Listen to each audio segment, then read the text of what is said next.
মিয়ানমারের রাখাইন রাজ্যে দেশটির সেনাবাহিনী ও আরাকান আর্মি আরও একটি বিদ্রোহ সংগঠনের মধ্যে তীব্র লড়াই চলছে। এই ঘটনার জেরে প্রাণ বাঁচাতে রোহিঙ্গারা কৌশলে কক্সবাজারের টেকনাফে ঢুকে পড়েছেন। বেলা 11টা পর্যন্ত বিস্ফোরণের শব্দ শোনা গেছে।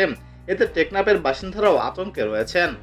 সূত্রে জানা গেছে, মিয়ানমারের রাখাইন রাজ্যের মংডু টাউনশিপ এলাকায় সরকারি বাহিনীর সঙ্গে আরাকান আর্মি ও আরও একটি সশস্ত্র বিদ্রোহী সংগঠনের মধ্যে সংঘাত চললেও সেটি এখনও আরও তীব্র হয়েছে। শুক্রবার রাত থেকে মংডুর বিভিন্ন এলাকা থেকে থেমে থেমে মর্টার শেল, গ্রেনেড, বোমার বিস্ফোরণের শব্দ ভেসে এসেছে মিয়ানমারের সীমান্তবর্তী বাংলাদেশের টেকনাফের বিভিন্ন এলাকায়।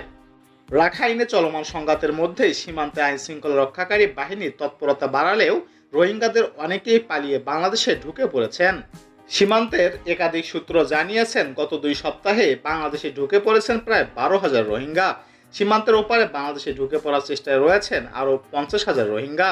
6 মাস ধরে এই সংঘাত চলছে। এখন সংঘাত সবচেয়ে তীব্র আকার ধারণ করেছে।